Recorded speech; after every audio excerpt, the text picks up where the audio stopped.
नमस्कार, आप देख रहे हैं एक देश एक आवाज़ न्यूज 24। आइए नजर डालते हैं आज की खास खबर पर। मामला है कानपुर के काकादेव का, जहां संतोष कुमार मिश्रा ने आरोप लगाया है कि हमारे भाई की फांसी लगाकर आत्महत्या की गई है। उन्होंने कहा है कि हमारी भाभी का चाल चलन ठीक न होने के कारण भाई में आए दिन लड़ाई हुआ करती थी। संतोष कुमार ने आरोप लगाया है कि हमारी भाभी के संबंध कल्लू उर्फ कल्याण सिंह के साथ थे।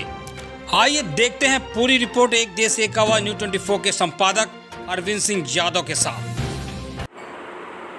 हम आपको दिखाते हैं थाना काकादेव के अंतर गीतानगर की जो घटना है, गीतानगर अंबेडकर नगर की थाना काकादेव पुलिस की कितनी संवेदनहीनता है। हालांकि हत्या का मामला है, लेकिन 1 माह हो चुका है। 19 तारीख की घटना है। 19 अप्रैल को रात्रि 9:40 से 2 बजे के बीच में हत्या हो जाती है। लेकिन पुलिस की संवेदनहीनता या क्या कहें, पुलिस का कौन सी शर्मनाक पुलिस का चेहरा कि अभी तक मुकदमा पंजीकृत नहीं है। हालांकि हमारे बीच बैठे हैं मृतक के भाई। क्या नाम है आपका? हम जानना चाहते हैं विस्तार पूर्वक जो घटना घटी है वो आप मुझे बताएं। मेरा नाम संतोष कुमार मिश्रा है जी। मेरा भाई ओम प्रकाश मिश्रा, जो कि कानपुर में करीब 10 साल से रह रहे थे अपनी पत्नी बच्चों के साथ में। 19 तारीख की रात्रि को इनका मर्डर हो जाता है घर पर, जो कि उसमें जो संदिग्ध है उनकी पत्नी और पत्नी के जिससे संबंध हैं अवैध संबंध, उसका नाम कल्लू सिंह उर्फ कल्याण सिंह है। कल्लू सिंह उर्फ कल्याण सिंह, जो कि मेरे भाई के साथ में ही जिस कंपनी मेरा भाई काम करता था उसी में एज ए ड्राइवर ये काम करता था और उसी मकान में करीब 6 महीने से रह रहा था किराए से। इनके बीच में कुछ जब से ये रहने आया है मेरे भाई के मकान में जहाँ भाई रहता था, तब से ही मेरे भाई के और उनकी पत्नी के बीच में लड़ाई झगड़ा होता रहता था। कुछ दिन पहले मेरी माँ भी आई थी, तो उसके सामने, मेरी माँ के सामने, जो कि करीब 15-20 दिन थे होली के टाइम पे, तो उनके सामने भी ये दोनों की पति पत्नी की लड़ाई होती थी। एक बार क्या हुआ था कि जब भाई और उनकी पत्नी लड़ रहे थे, तो कल्लू सिंह मेरे भाई की पत्नी का पक्ष लेकर के मेरे भाई को मारा भी था, जिसको मेरी माँ ने बचाया था। नहीं, कल्लू सिंह ये मतलब आपकी जो भाभी जी थी उनके लवर थे? बिल्कुल, उन्हीं ने मतलब आपके भाई को, जो ओम प्रकाश मिश्रा जी हैं, उनको मारा? बिल्कुल बिल्कुल। उस पीरियड आपकी माँ भी थी? नहीं, मेरी माँ उससे पहले मेरे गांव चली गई थी। भाई ने उनको करीब 3 अप्रैल को गांव छोड़ दिया था। गांव छोड़ जो कि जब मेरी माँ रहती थी, तो मेरी माँ बताती हैं अब कि जब मैं वहाँ पर थी तो ये मेरी जो मेरे भाई की जो पत्नी हैं, तो मैं जैसे भाई अपना काम पे चला जाता था दिन के टाइम पे, तो ये बाहर से कमरे का दरवाज़ा बंद करके जी, और जब कल्लू सिंह अपने कमरे पर होता था तो उसके रूम में चली जाती थी। 2-2 3-3 घंटे बाहर से कुंडी बंद करके वो चली जाती थी। माँ अगर पूछती थी कि कहाँ गई थी, तो बोलती थी कि मैं जीने में बैठी थी, मुझे उलझन हो रही थी, बेचैनी हो रही थी, मुझे यहाँ अच्छा नहीं लग रहा था, इसलिए मैं नीचे चली गई थी। आपके भाई साहब की उम्र कितनी थी? भाई की उम्र करीब 42 साल थी। और आपकी भाभी की? करीब 35 के आसपास होगी। 35 वर्ष।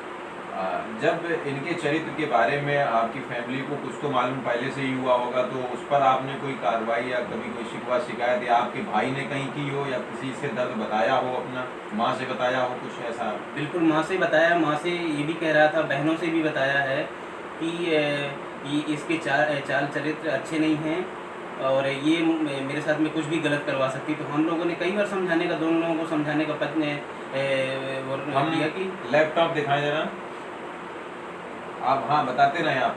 उसमें कई बार इन लोगों को समझाने का वो किया गया है कि जिससे कि इनका रिश्ता मधुर बना रहे, कोई लड़ाई ना हो।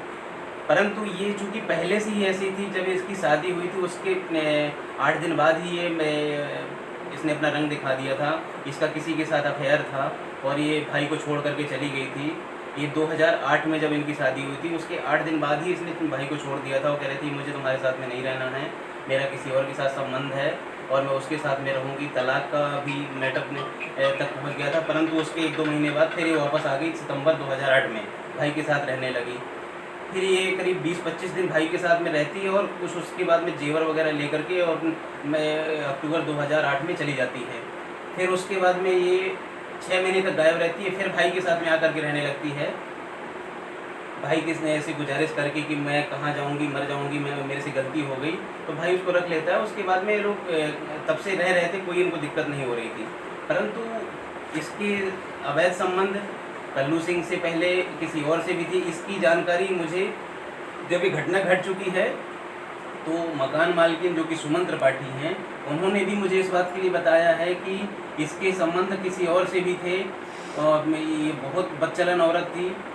तो हमने उनसे बोला कि जब आपको ये चीज़ें पता थी तो आपने हमको इससे पहले क्यों नहीं बताया। आपने ये प्रार्थना पत्र दिया, जी जी जी, आज आप कह रहे हैं कि हमने कप्तान साहब को दिया, कौन सा प्रार्थना पत्र दिखाइए? ये मैंने आज कप्तान साहब को मतलब ACP कानपुर स्वरूप नगर जो कि महेंद्र देव सिंह हैं, उनको मैंने दिया है जी। तो इस पर उन्होंने क्या कहा? अच्छा रिसीविंग दे तो दी 20/5 में। बिल्कुल बिल्कुल। और इससे पहले मैं एक एप्लीकेशन और लेकर के गया था थाने, ये 22 अप्रैल को, जो कि मैं थाने में गया, जिसमें कि कुंज बिहारी मिश्रा SHO हैं। उन्होंने मुझे वहाँ से भगा दिया कि तुम्हारा एप्लीकेशन नहीं लिया जाएगा। मुझे बोले चौकी जाओ, चौकी गया तो चौकी में श्याम शंकर पांडे हैं। नहीं, चौकी रिपोर्टिंग चौकी तो है नहीं काकादेव के अंदर? नहीं, चौकी सर्वोदय नगर में है भाई। रिपोर्टिंग चौकी जहाँ होती है वहाँ पर FIR तो थाने में लिखी जाती है। बिल्कुल, मुझे SHO ने इस बात के लिए बोला कि आप चौकी जाइए। चौकी गया तो चौकी वालों ने बोला कि हम नहीं कोई तुम्हारी FIR लिखेंगे, तुम्हारे भाई ने सुसाइड किया है। इसका मतलब पुलिस की शुरुआत से ही बिल्कुल लीपापोती चल रही, संवेदनहीनता है। बिल्कुल। उसके बाद मैंने IGRS डाला। IGRS में भी इन लोगों ने वही आख्या बार डाल देते थे कि इनके भाई में कमिश्नर साहब से मिले? नहीं, कमिश्नर साहब से नहीं मिला हूँ, परंतु मैंने CO साहब से भी इस बात के लिए फ़ोन किया तो उन्होंने भी पहले मेरे को बोला कि ठीक है, मैं बोलता हूँ कि SHO में आपकी कंप्लेन लेंगे और FIR लिखेंगे। परंतु जब मैंने बोला कि नहीं ले रहे हैं तो बोले कि आपके भाई ने सुसाइड किया है और आप सुसाइड की कंप्लेन देंगे तो ले लेंगे, नहीं तो नहीं लेंगे। नहीं, सुसाइड अगर किया होता तो भी उस फोटो में साफ दिख रहा है कि सुसाइड तो है ही। बिल्कुल। अब आप आगे की कार्रवाई क्या करना चाहते हैं? कुछ हमारे चैनल के माध्यम से अगर कोई मदद चाहते हैं तो किससे, क्या मुख्यमंत्री जी से कुछ कहना चाहते हैं या जो भी आप कहना चाहते हैं वो कहें? मैं मुख्यमंत्री जी से ये प्रार्थना करूंगा कि कानपुर की पुलिस इतनी भ्रष्ट हो चुकी है कि ये किसी की नहीं सुन रही। जो पुलिस रक्षक होना चाहिए वो आज भक्षक है। अपराधियों के साथ साठगांठ करके और आम जनता को परेशान कर रही है। लोगों के मर्डर हो रहे हैं और पुलिस अपराधियों के साथ मिल करके अपराधियों को बचा रही है और आम जनता को परेशान कर रही है। नहीं, जैसे कि एक बात और हमें बताइएगा, जब आपकी भाभी का चरित्र ऐसा था, ये आप कह रहे हैं पहले से पूर्व में मालूम हो चुका था, इसके बाद आपके भाई जी भी प्रताड़ित रहते थे, आपकी माँ भी प्रताड़ित रहती थी, मतलब वो यहाँ रुक नहीं पाई, तो इतना कुछ होने के बाद फिर ये हत्या भी हो गई या सुसाइड हो गया? इस पर क्या पोस्टमार्टम आया है, क्या नहीं हुआ है, वो तो जांच पड़ताल करने के बाद ही पता चलेगा। लेकिन फिर भी अब क्या वहाँ पर आपकी भाभी उस मकान में रह रही हैं जो आप बता रहे हैं कि इनका प्रेमी था कल्लू उर्फ कल्याण सिंह, जी, वो वहाँ पर है, ये गिरफ्तार हुए या नहीं?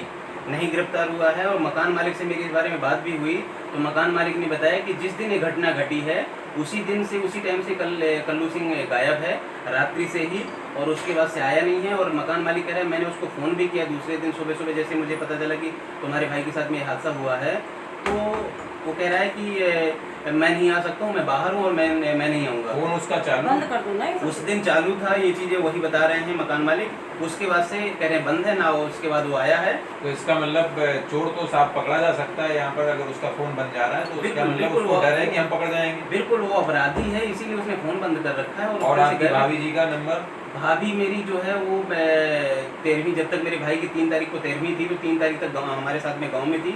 उसके 2 दिन बाद ये गाँव से अपने बच्चों को, दोनों बच्चों को और मैं अपना फ़ोन और भाई का फ़ोन ले करके चली गई है।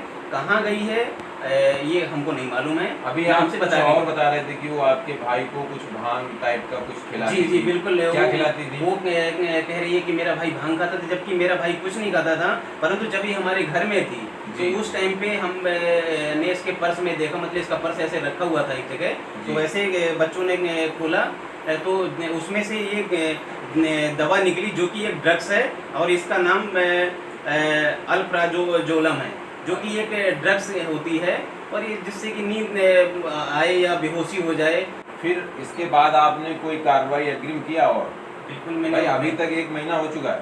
जी जी जी मैं चूँकि उस दिन चेन्नई में था, जैसे मुझे पता चला कि मेरे भाई के साथ में एक हादसा हो गया, तो मैंने तुरंत वहीं से चेन्नई से मैंने ट्वीट भी किया, जिसमें कि Kanpur police, UP police, DGP, DIG range सभी को किया कि मेरे भाई जो कि कानपुर में रहते हैं, ओम प्रकाश मिश्रा, और कल रात उनका मर्डर हो गया है, और मैं प्रशासन से इस बात का अनुरोध करता हूँ कि इसकी निष्पक्ष जांच की जाए और दोषियों को कड़ी से कड़ी सजा दी जाए। तो कानपुर पुलिस का इस जवाब भी आया कि 100 का पंचनामा भर के पोस्टमार्टम के लिए भेजा गया है। पोस्टमार्टम में क्या आया, सिद्ध क्या हुआ है? पोस्टमार्टम में पुलिस बता रही है कि हैंगिंग आया है। जी, कुछ भी हो सकता है। 2.5 mg जी तो बहुत हार्ड होगी। तो इसको आपने दिखाया, पुलिस को दिया या कुछ? पुलिस जब कंप्लेन लेने के लिए तैयार नहीं है तो क्या क्या चीज़ें में हम उनको एविडेंस दें। हमको आज एसीपी साहब ने बुलाया, बोले कि एक एप्लीकेशन इस तरह से लिख करके दे दीजिए। हमने वही दे दिया, चूँकि हमारी सुनी ही नहीं जा रही। मैंने IGRS डाला, मैंने UP CM, DIG, IG range Kanpur, इन सभी को मैंने मेल भी किया है, कोई सुनवाई ही नहीं हो रही है। पता नहीं मतलब योगी राज में क्या पुलिस का क्या ऐसा प्रमोशन हो चुका है कि आज पुलिस अपराधियों की ही सब सुन रही है, आम जनता की सुन ही नहीं रही है।